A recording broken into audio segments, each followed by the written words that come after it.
here I am, two separate experiments, and yet the science has brought two love lab rats together. Float your boat, exposed being the finger blaster mind. We hear from you with memo me's and hopefully some live calls and a giveaway. Let's do it. You want the trash? I got it all for you. Let's rehash the maths together. A sassy hole that only speaks the truth. Nobody gaslights you better.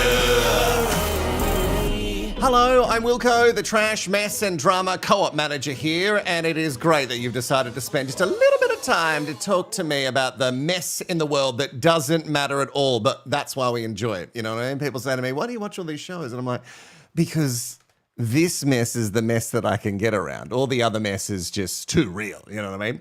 All right, I'm going to get into the chat for a second. I'm going to get to some fun stuff, but we do have to start with unfortunately, some really sad news. Now, we know that the expert Mel Schilling, who I call Two Shillings, was diagnosed with colon cancer in 2023, which was successfully removed, and she was initially given the all clear, until this post popped up a couple of days ago. She says, unfortunately, in late February of 2024, during a routine scan, small nodules were discovered in my lungs. The cancer has metastasized and my world changed again in an instant. Over the past years, while filming MAFS, I underwent 16 rounds of chemotherapy and was later told I was eligible for a groundbreaking clinical trial specific to my gene type due to start in March 2026. Once again, my optimism soared that I might beat this. But over Christmas, however, I began experiencing blinding headaches and numbness down my right side. After many tests, I was told that the cancer had spread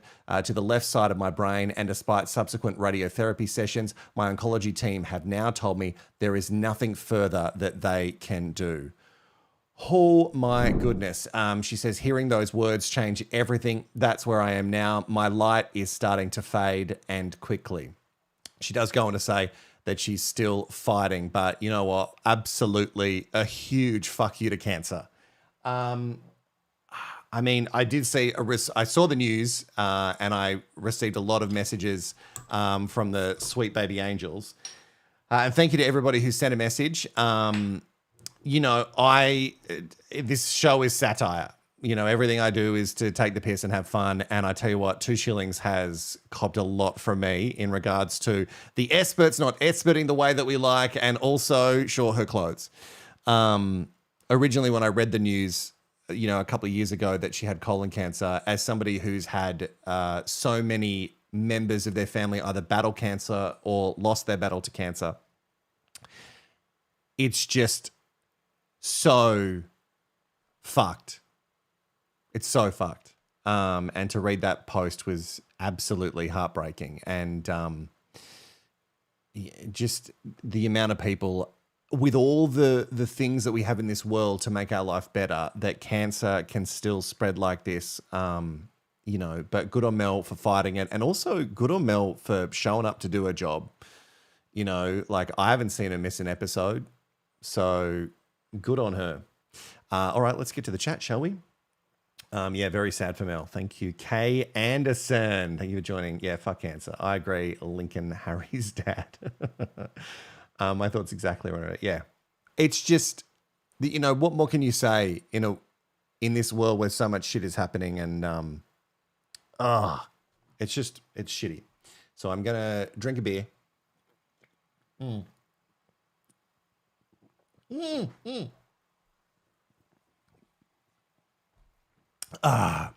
Which is zero because I'm such an old man now.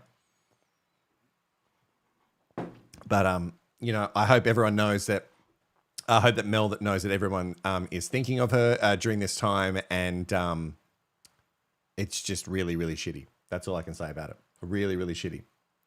As I awkwardly, you know, being in a somber moment, have my beer froth over, you know? Okay, all right. I know it's a hard pivot. It's a really hard pivot, but welcome to the show. I'm joking. Yeah, I'll get right into it. We needed to do that first because there's so much trash, mess, and drama, but we want Mel to know, and I know that the experts do see these shows, because they have told me. So we wanted to make sure that Mel felt loved and know that everybody's had thoughts with you and her family as well. Okay, so there's a lot of stuff and there's a lot of chitter-chatter. I was just reading some of the comments, sorry. Now for something worse than cancer. Oh, my God, Jesus Christ.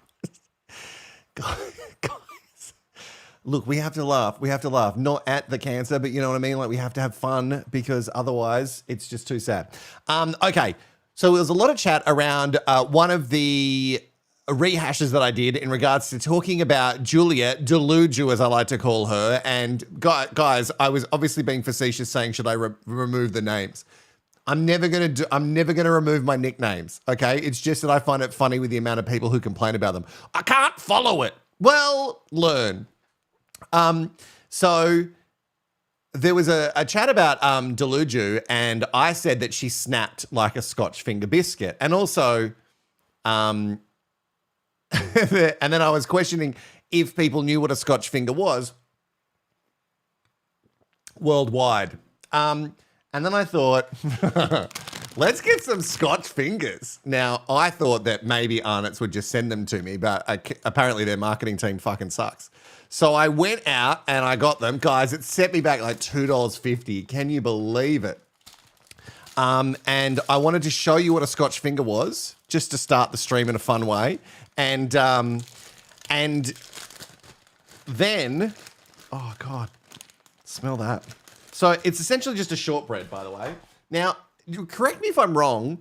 It says Arnott Scotch here, but did they used to say Scotch finger? I thought that they said Scotch finger.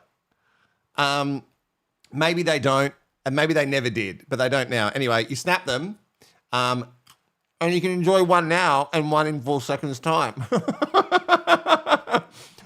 Think about it as like a less fun Kit Kat. And if you don't know what a Kit Kat is, I don't really know what to do, okay? Anyway, a lot of people were scared to Google Scotch finger. Because I think some people thought it was a sexual act from the Urban Dictionary. No, guys, it's a bicky. It's just a little bicky. Now, okay, so I've opened one. Okay, so that one's open. I just want to prove that I have another one. Guys, guess what? You could win this. I don't care where you are in the world. I will post this to you. There is two ways. There's two ways that you can enter. Obviously, all the members, I'm going to do a separate members draw, and one of the members, so if you're a member here on YouTube, if you're a Sweet Baby Angel member, if you have signed up here on YouTube, thank you so much. I love your support. The members are going to win their own packet of Scotch fingers, not the ones that I've tampered with. But again, if you get sick, no liability, okay? I don't know how they're going to cope in the post depending on where they have to go. They might actually not cope very well. But also I'm going to put together for the members a little prize pack, like a tote bag, one of our merch tote bags, and some bits and pieces, maybe like a shirt. So if you're a winner there. Now, if you sign up to be a member, you can definitely win that. Now, if you want to just win the Scotch fingers, whether you comment or chuck it in the chat right now, okay? I just need you to write Scotch finger bang. Just write Scotch finger bang. You can write it in the live chat. You can write it. Actually, you know what? Make sure you comment afterwards so I can find it, because I can never find stuff from the live chats. So put it in the comments below, and someone will win. Oh my God, the incredible prize of some Scotch fingers. And you know what? If you live overseas, this might be a great prize. All right. MAFS fam was on it. Okay, we have some memo me's to get to. So we're going to get to those very, very soon. And first, I have to say, thank you very much. We've got some super chats. Super chat. Thank you to Rhiannon, who's a Sweet Baby Angel member. Oh, Rhiannon, you could win yourself a Scotch finger bang. It's good to see you too. Thank you very much. And it looks like my mum has also been given super chats. Mum, you don't need to do that. But I do appreciate the super chat. Super chat. This is what you could win. This is what you could win. There's a lot of people writing Scotch finger bang. And make sure you comment, because you can't, there's no limit, there's no max to how many times you can enter, okay? And then I'm just going to copy and paste them all into one of those spinny wheels, all the names, and then we're going to see who comes up, okay? And we'll make sure that it is drawn in the next live. Okay, are you ready to continue with the program? I think yes, maybe you are. All right, let's talk about the after dinner program that was on. It's called After MAFS Dinner or something. It's on Stan. I don't know if you are an international Sweet Baby Angel. I don't know where you would find this show. In fact, it's actually very, very hard for you to find them, like to find MAFS in general. But there's a lot of things that we have to cover off on, and we have to talk about Raha, and Float Your Boat. They are on the after dinner couch, and within seconds, Raha gets emotional watching back The Retreat on replay. Such a sensitive soul, certainly not meant for MAFS. She says she was so excited to get to The Retreat because she was in a really good place, and then the finger bang gate blasted it all away. Pew, pew. Oh, no, double. Rachel says that she didn't tell Beck, but she did share with Alyssa the intimate things that happened between her and Steve-O. So Beck was just assuming. Now, here is where it gets very interesting. Steve says the joke didn't bother him. He laughed and he moved on with his life, and he was just not stoked that it made his TV bride unhappy. Baggage is also now here.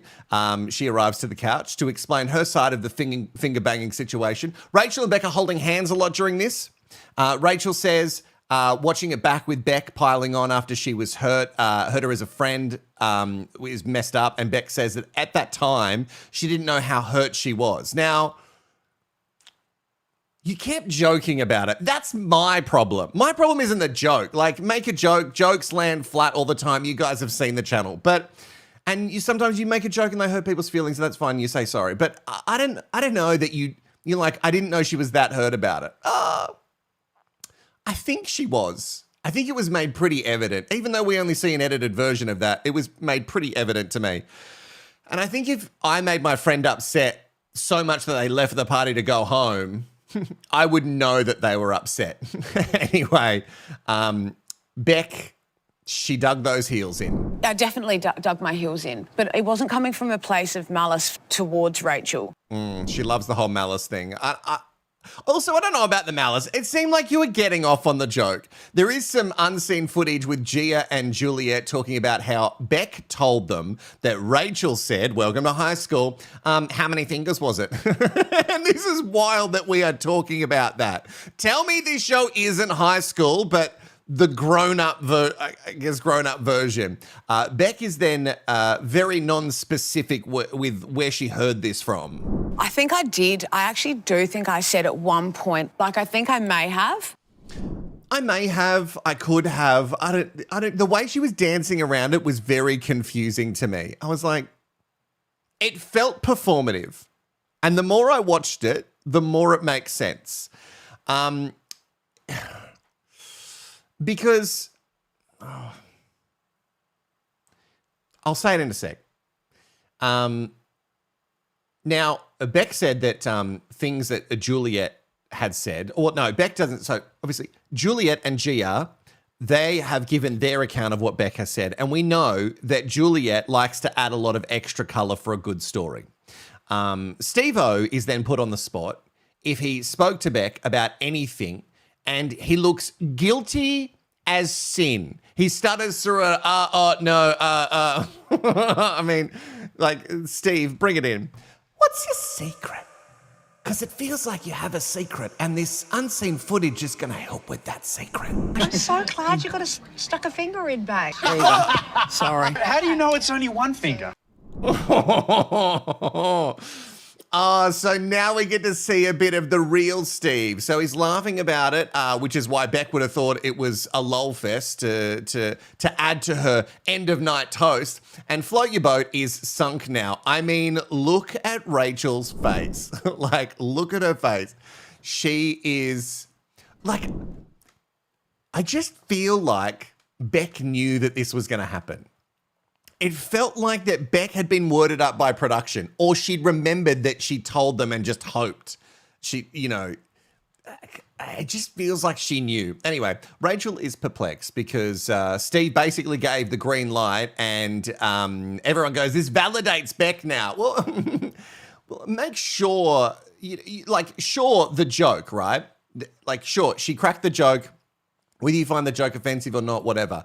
It's her being a dick the rest of the time that I have a problem with. They are laying it all at Steve's feet all of a sudden because this show loves to push the Beck is great narrative. Like, they love it. I don't know what is going. I don't know if anyone else can see this, but it feels like this show in particular and production really want to, I don't know, make amends with Beck because of what, I don't know, how she's been perceived on the show. Anyway, Gia and Juliet are so messed up with how they tried to cause more drama. They take bits of things that are said and they twist it just enough to make it way worse, which is diabolical. And it's so clear that this show is on Beck's side versus Juliet and Gia.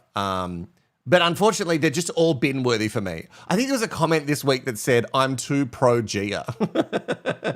Because maybe I've agreed with a couple of things that she said. Now, just because she might say some statements that I agree with in a fact, doesn't mean I like Gia or any of her bullshit behaviour. Let's get to the chitty chat. Scotch handbang. This is still going on. I think the reason last week was on Team Gia because I wanted...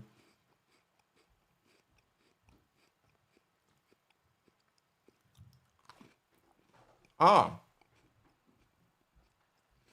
Pain in the ass. Okay. I'm just reading all your comments here while I'm drinking my zero beer. It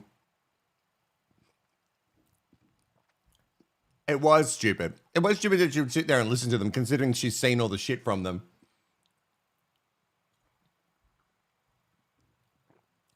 It has nothing to do with Scotch egg. It's making it hard for me to talk while having my Scotch finger blasts just in between. Do we think that's going to get... Nah, it'll be fine. Let's move over to Scotty and Danny. They also make an appearance on the show. Finally, the men are here without those pesky women. When they're asked if they're scared of their TV brides, Scotty says no, but his face says yes, and Danny's face says yes, and his mouth almost certainly says yes. It certainly doesn't say no. And then they do this whole, playing them a bit of, their best of bits of being, awful to each other, and Danny really comes out on top. Scott's a bitch. He's a bitch, complete bitch. In this package, they make it seem like Scotty is very balanced and Danaconda isn't as gentlemanly as he thinks all the peens should be. There was also another bit of unseen footage, which I love. It's Scott trying to get through to his TV bride, G-Banger, and in the clip, she's blowing up Deluxe about how she's going to fuck Beck up. She's going to fuck Beck up. I think that's the exact words, and I have no idea why they would keep this out of the edit. End them all shine. Show us the evil. Show it all. I don't think you need to manipulate as much as you think you do. Scott says he wants her to stop and actually give some respect to him, which is crazy for him to stand up to Rachel and Steve are now gone to bed. I want us to get a good night rest. You're very tense. Yeah, Feel like we need to calm down. Good night. Let's wait for everyone to fuck off so I can talk to you later. What are you doing? I'm waiting till the cameras go. I want to talk to you when the cameras are gone. I can't be fucked. I love that. I need everyone to go away, and then I can talk to you. Scott says that apparently this was the norm of their relationship because Gia is focused on everything but their relationship, and she didn't want those conversations on camera because it would make her look a certain way. Bad. And she wants to look good, which is so very, very calculated and exactly what we thought she was doing this whole time. Also, during this, the whole time she's darting her eyes while looking at him, darting her eyes towards the camera to signal that the crew is still filming and for Scotty to shut his trap. Now, there must be more behaviour like this that gives us more of a clear picture of Gia and what she is. Just not a few shady confessional comments and looks. Show us who they are. I would rather 10 more episodes and see the truth. Actually, no, I take it back. I'm so sorry. I want to take it back. This show already goes for half a year and I'm not going to follow it ever. This is it. This is it for me. This is I'll follow MAFS, but maybe next season, maybe I'll be one episode a week. They do this rapid response thing, just like in the crash course week, and they ask a specific question which gets a very specific result. Who is more likely to lie to their partner? Danny. Danny. Danny. Danny, you just said yourself, honey, that's not good considering that everyone already thinks you're a liar. Bad move. Danaconda! Hey, coming up, we have, coming up here on this MAFS AU Live, we have a season crossover. Who is hot for farmer? I'm going to tell you who it is in the next 10 minutes. All right, let's get to your chitty chats quickly before we move on. This is my first for many years.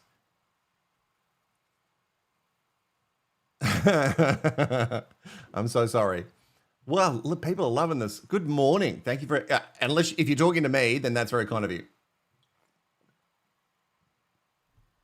That's true. He does. He really, really does.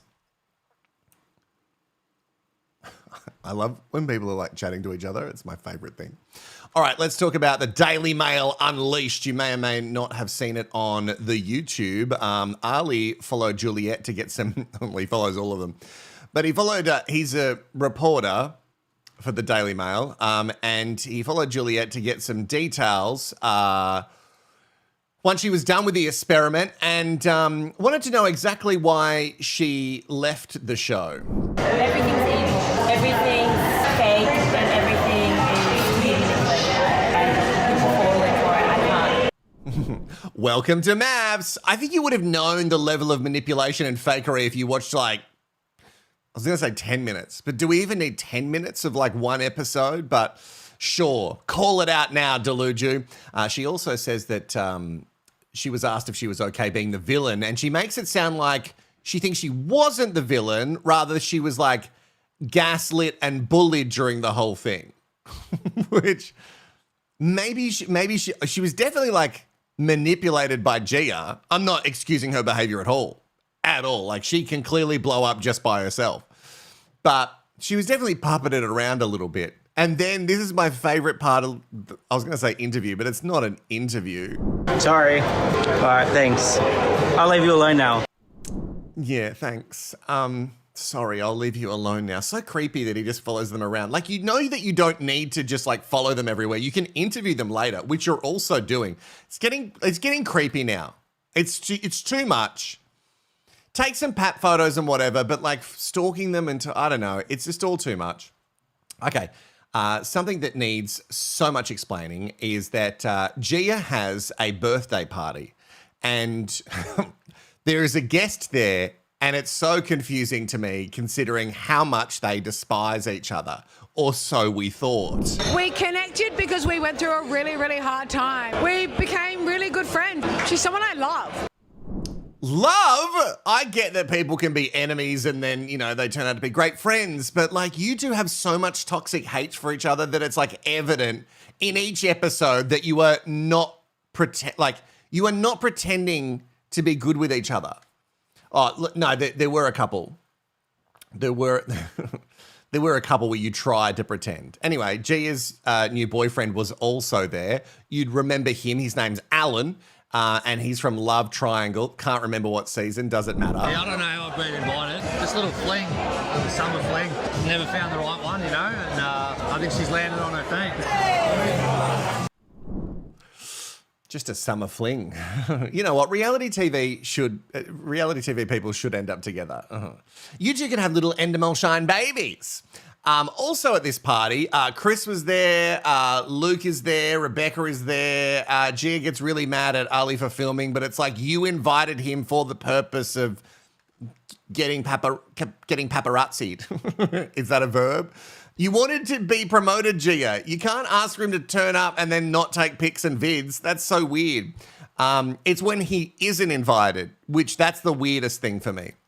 Beck also wanted to get the word out there that she's not an alcoholic and she's not on any other substance. Just a few things I want to clear up in relation to the alcoholism and the insinuation that I'm on drugs. I was in a relationship with an alcoholic, and It's an incredibly tough disease for someone to have. You're making these accusations without it being warranted. She says she's struggling with people, and no, I agree that people shouldn't call you an outright alcoholic or drug addict without all of the information. You know what I mean? Like, and only really, people who know you well should be saying like, I think you're a drug addict or I think you're an alcoholic. But people can ask if you've been on something, right? Like, because you make, like, your behavior after a couple of drinks is terrible.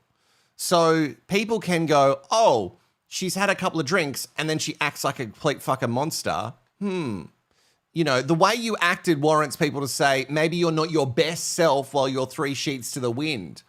And I'm not sure what's worse, like saying that she's drunk or this behavior not being influenced by drugs or alcohol at all.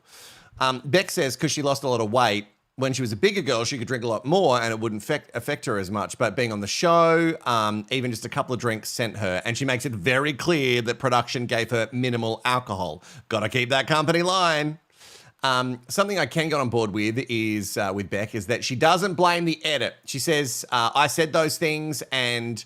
but she says that she isn't as vicious or vindictive as we've seen or Gia makes her out to be. Is she friends with Gia or not? I don't know. I don't know. She wants to remind everyone that they're still human and I still have no idea why people message the Love Lab Rats on all their family members directly. Like, that is weird and gross. Fucking stop it. Say it every single season. Been saying it since the start. I don't know why you're doing it. We'll get to Rebecca's interview in just a tick, but also thank you for the super chat. Vintage Kerry. What's Kez got to say? Kez just gave me an applaud and a love heart. So I don't know what that's in reaction to, Vintage Kerry, but I do appreciate very much. Remember, the Memo Me's are coming up. Yeah, that's towards the end. And if you want to chat to me on the phone, this is my number on WhatsApp. God, I'm so desperate for friends. You can send, oh my goodness. You can send me, people are sending me just messages saying other stuff like hashtag Scotch Fingerbang. But if you just send a little thing on WhatsApp saying that you want to chat, I'll call you at the end of the show. We'll have a chat. I love having a chat to people. And like, there's a lot of people who sort of come for me and they're like, you just have your side. And I'm like, well, yeah, it's called Wilko Rehash. But, so it is just full of my opinions. But the live shows are for you to share your opinions as well, just like the comment section. And a lot of people like to be keyboard warriors, but they don't like to get on the phone. So absolutely send me a message. Let me know what your name is and I will call you at the end. Stand by your phone and we'll absolutely do that. Hey, Rebecca, remember her? She's done an interview. She was with conservative Steve who loved a V-neck. That feels like a lifetime ago. She says that she's wanted to be involved with the science for about the last 5 or 6 years. And she was just waiting for her son to grow up so she can get involved, which is good parenting. Rebecca makes it sound like she really went on the show to find love, someone real, and she gets pretty emotional. Pretty much from the get-go. It is sad when they cast people who really want love and they match them with people who are just plain wrong. I guess, I don't know, like obviously the psychology that goes on behind it, you would assume that they would know if someone's like full of shit or not. I don't know. Maybe people are really good at faking. So when did things go wrong with the silver flop? Because it started so well. Even I was fooled into thinking that this was a legit match from the start. I say even me. As if I know anything. They didn't sleep in the same bed on the honeymoon, apparently. They just jumped in. She just jumped into his bed for filming's sake. There was no proper kissing or any intimacy, and she claims that there wasn't like a relationship at all. Like they spent a lot of their time in separate rooms. He didn't want to know her. Now, this is something that I heard a rumor of, but hearing her say it, God, I love it so much. Well, we know why he went on the show. Like, he went on the show because of his startup business. Rumour is that Steve was going around asking cast members to invest in his startup. Yeah. Is this true? Yes, it is true. Oh my God, he went on for his startup? I mean, is this real? Like, apparently he went around asking cast members to invest in the startup.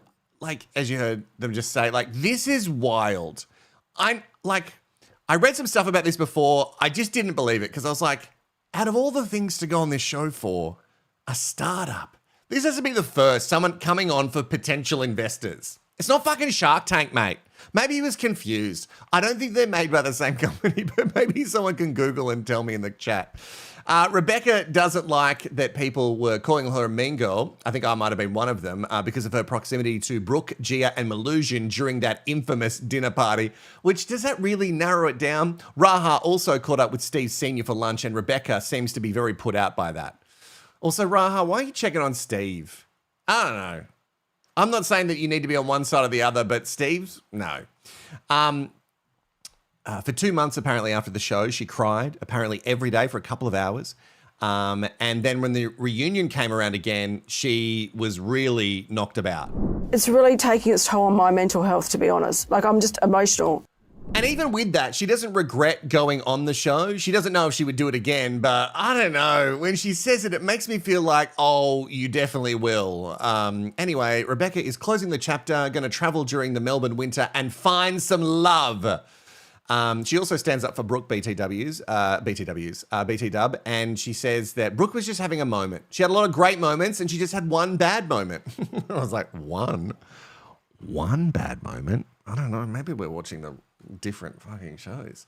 All right, let's talk about Farmer Luke. According to sources, Farmer Luke is stoked with his edit, and apparently it is all going to his head. Look at him. He is doing nightclub appearances like it's 2010. God, that takes me back. Reality stars headed to nightclubs, and as someone who worked in radio, I went and hosted a lot of these nights, and they're so sad. They're so sad, and I love that he's out there doing it. He's also been papped with Jamie from last season. Now, you would remember Jamie. She was the one who had the TV husband, Dave, who got body snatched after spending a night with Veronica. She says Luke is actually super humble and kind, even more genuine in person, Jamie says. And she did go on the date. And I actually wonder what went down on this date. Or who. So many people online and the SBAs in the comments have been like, Jamie and the farmer should get together and that would be perfect. And you know what? It looks like they're having a great time. Like, so maybe maybe it's a great match. Maybe it's a great match. So there you go, guys. They could be together forever and it could be absolutely perfect. Let's get to some little chitty chats. Oh, they would work. Like in a G-string budgie smuggler. Yes, please. They're so sad. Who's sad? Yeah. Yeah, I like that kind of mess. I agree. Luke is getting prepped for staying in public eye.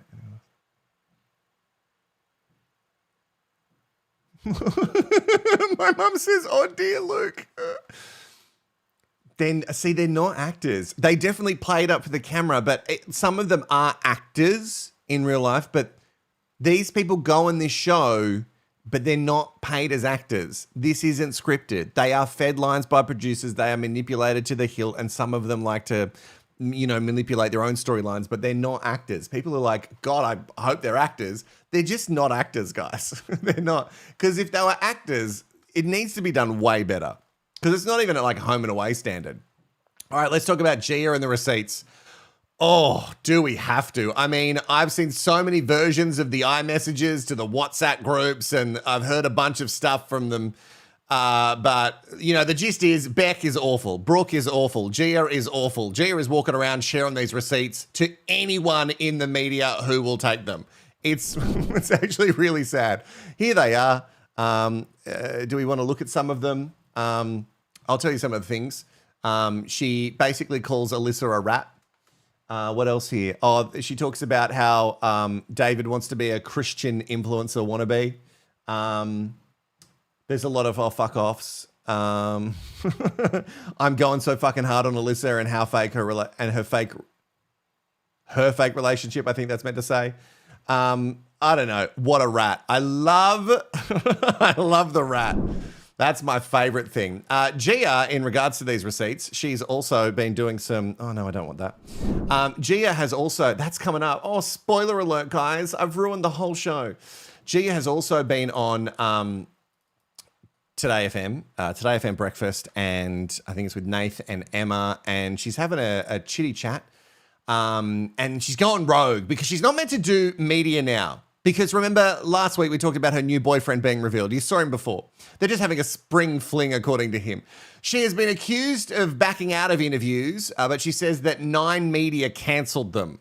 So with the receipts, I don't really know what the point of this anymore is, because it makes you look just as bad. But she still wants to get the story out there, guys. She was playing two sides. Like, again, how she was with me on camera, oh my God, she would come at me over Danny and say I've ruined a relationship and hate me. But then off camera, she's like, I believe you, babe, but like, I can't say that, you know? Like, okay, so would you say that Beck is two-faced?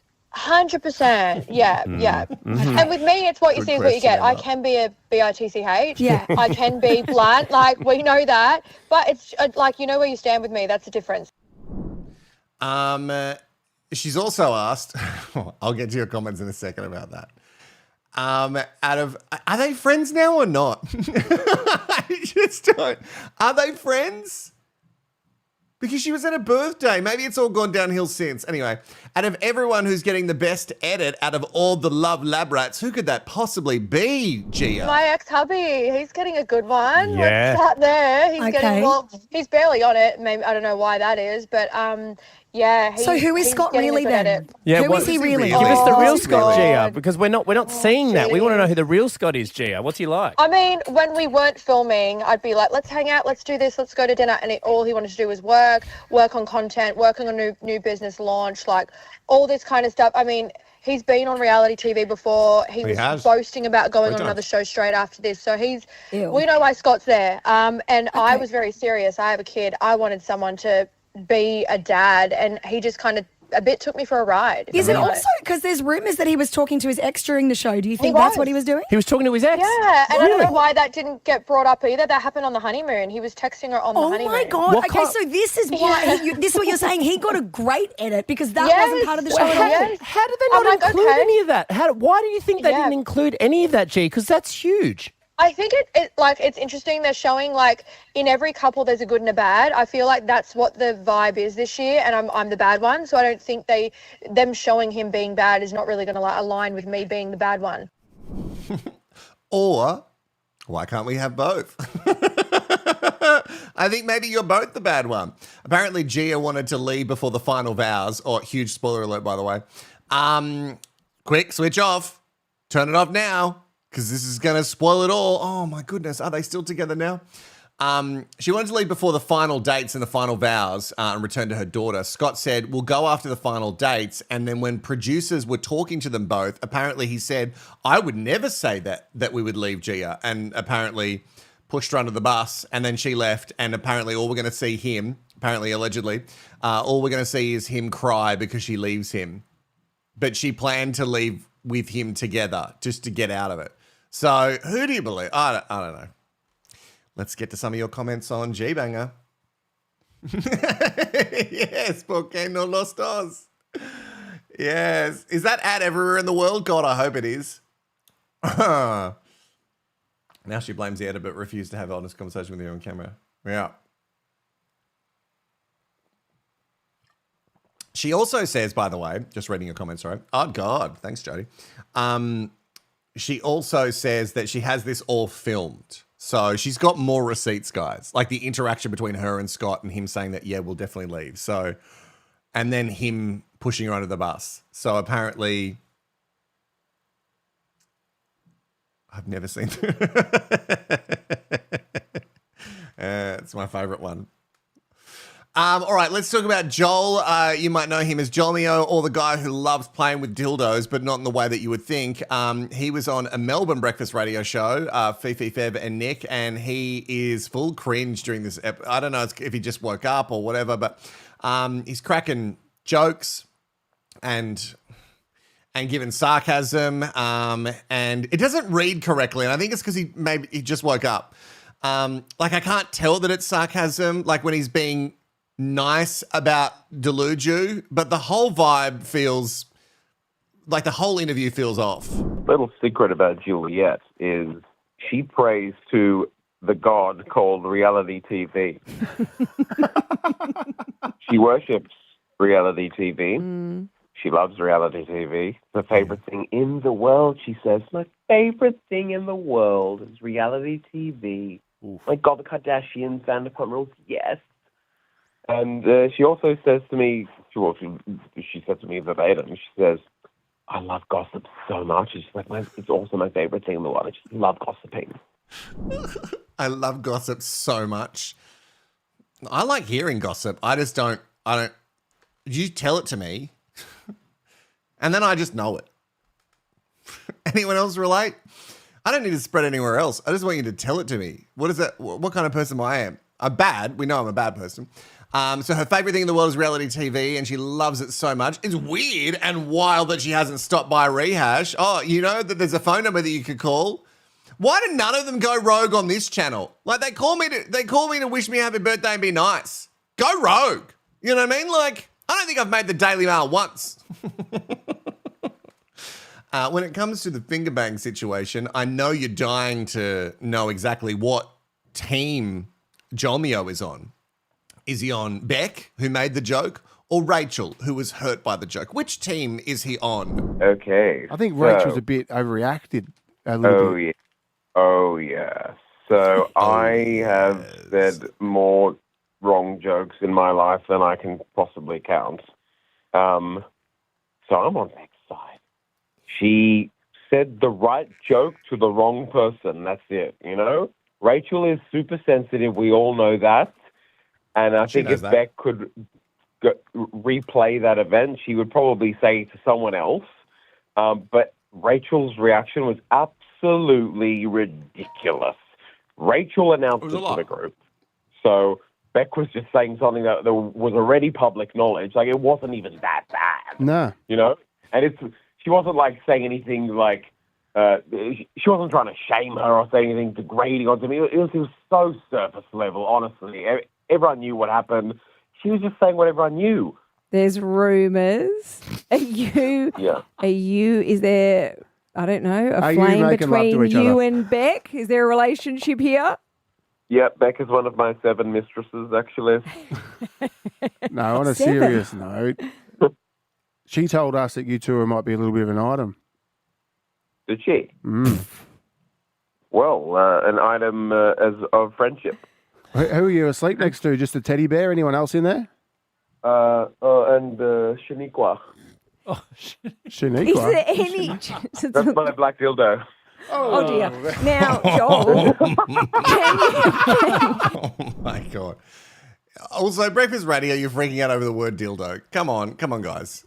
It's fine. It's a thing. If people have to explain it to the kids in the back seat, that's fine. It's whatever. Also, that's on you guys for not dumping it. Okay, so, let's find out.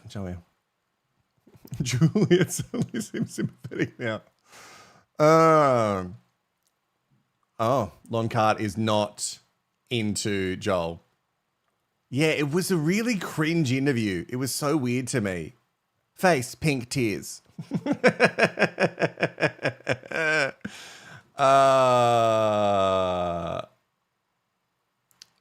Yeah, he was betting something. All right. Now, you might have just seen it before, guys, because I've really spoiled the show. I'm so sorry. And also, it's been out for like a day or two. Steph, who failed with a submissive, she failed. She's a failed submissive with her ex-TV husband, Tyson, has debuted a new lover. Oh, yes. Has debuted a brand new lover. Here he is. There he is. His name's Aaron. And apparently they're like perfect together. And this is everything that they've ever wanted. I've got some questions, though. Okay, so apparently this was on her 33rd birthday.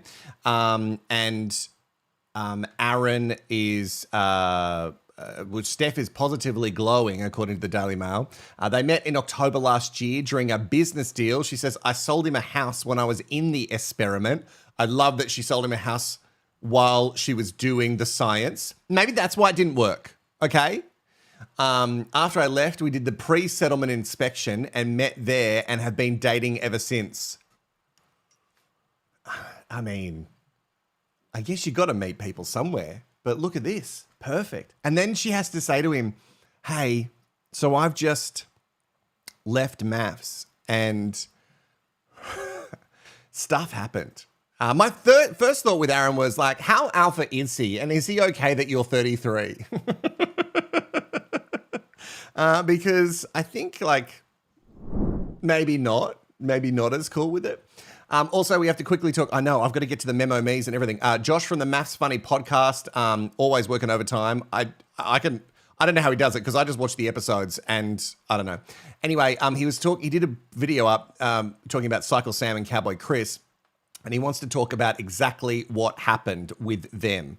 So this should give you a little bit more backstory as to what's happened with them. If you want to know what bitchy drama goes down between Chris and Sam and Married at First Sight and you haven't listened to my podcast from yesterday, well, I've got a little summary. Firstly, as well as the 2 babies on the way, before Married at First Sight, Chris kind of had like 2 guys on the go. And then while he was filming, those 2 guys found each other on Grindr. On the show, Sam then pulls back as Chris becomes like besties with Gia and gets into the mean girl shit. And every time Sam like raised an issue, Chris would like see it as an attack and turn it into like drama. And I'm told it got to the point where Chris would then like kind of belittle and look down on Sam because back in Adelaide, he lives in a share house. As they eventually split up, Chris was allegedly spreading a rumor that Sam smelt of BO. And now here's the thing which to me kind of proves a lot of that to be true, because when the cast all came back to Sydney to film the reunion, Chris posted this TikTok lip syncing the lyrics, "I don't want no scrub," aka he's about to see Sam again, and he's saying that, referencing this rumor that he apparently started that Sam smells. And making that even more like just catty is the fact his new bestie Gia is in the comments saying, oh yeah, well, you don't want someone in a share house as well as you don't want to scrub, aka they're both just mocking Sam. And then after the reunion, Chris and Gia have been like arranging paparazzi stuff, going to like influencer events despite no one at these events knowing who they are. I'm even more confused, okay, because for my birthday, a couple of the Love Lab Rats called, and it was Rachel, it was Cowboy Chris, and Stillip. So Stella and Philip. So they called, and they were all together watching the show, or about to do a watch party, and you would assume that they're all cliquey. But like, it seems like Rachel is not cliquey with Gia, and I'm not saying that you have to like pick sides or whatever, but I don't know. I just don't know what to believe. I don't know any of it. I don't know any of it. All right, we're going to get to the memo me's in 1 second. Firstly, I have to give some shout outs.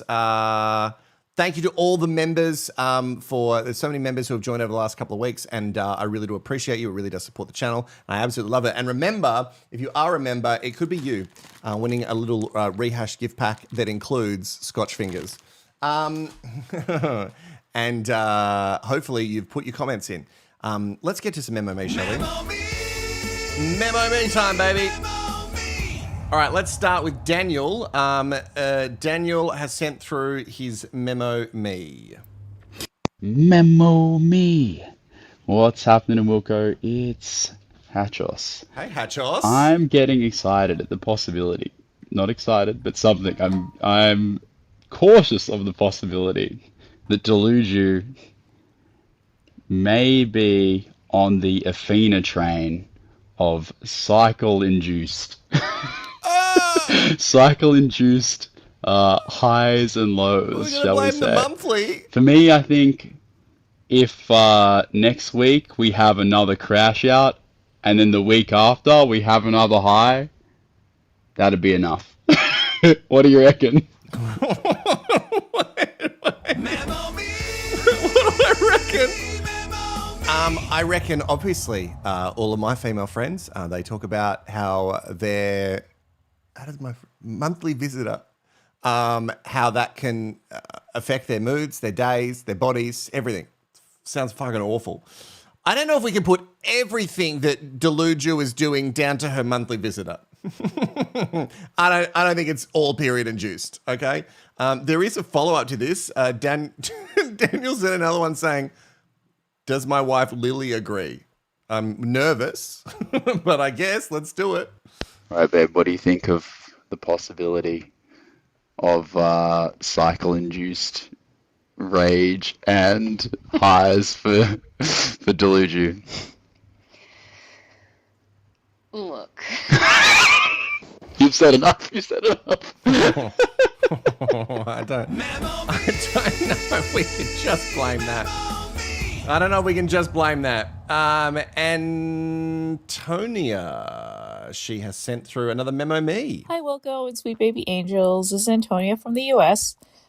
This week was, I don't know, not surprising, I guess.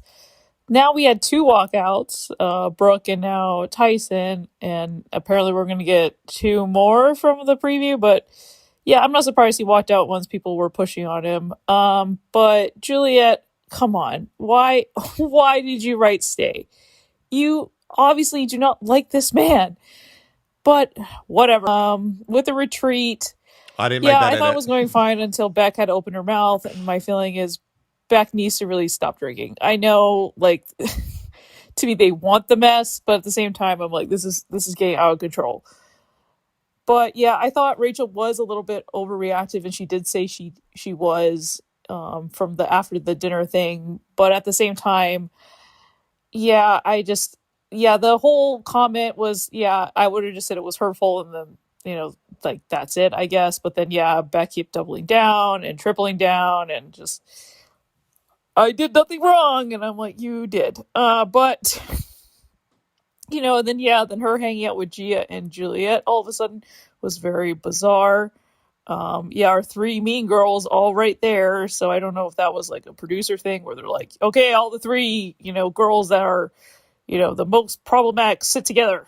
So I don't really understand, but whatever. And then, the dinner party, it was pretty tame. I thought it was going to be a little bit more, but Gia's doing her normal Gia thing, which is, she's trying to fault somebody, and then, her falling back on Alyssa, to me, was kind of normal for her. She seems to have this pattern of, like, let's be friends because I have no more because they left. And then, she'll, like, double down. And Juliet is, like, she still isn't taking accountability for anything. Even, like, after the dinner, she's like, I was just mad. And I'm like, that doesn't make it an excuse to call people see you next Tuesday, which, by the way, took me forever to realize what that meant. I do know what it is now. So, but anyways, can't wait to hear all your thoughts. And please give Ari and Charlie a big pet from me, and talk to you guys later. Bye. Thank you, Antonia. Yeah, no, you shouldn't. It's just, I don't get offended. I grew up in the media. I don't get offended by being called to see you next Tuesday. It just doesn't offend me. All right, last memo me, and then we've got a call. Eileen from Arizona. Eileen, hello. Hey, Wilko. This is Eileen in Phoenix again. I just wanted to send another memo me. Unfortunately, I'm still not able to watch the episodes, but your recaps are so everything. Oh, that's kind. And I've also started following you in court and love her and love you together. Oh, that's kind. But I wanted to ask you if we could do a fantasy league like they do fantasy football in the States. Who would your fantasy couples be from this and any past seasons, and why? And once again, thanks for all the laughs. You're getting me through a tough time where I was made redundant for the 3rd job in a row. Oh, and far out. You are pretty much the light in my day. So keep doing what you're doing. Keep making us all smile. And thanks from this sweet baby angel, old enough to be your grandma. Grandma? Really? Well, my nan turned 88 only a few days ago, so I don't know. You don't sound 88. But thank you very much for the memo me's. All right, let's just quickly see if we can do a little sneaky call.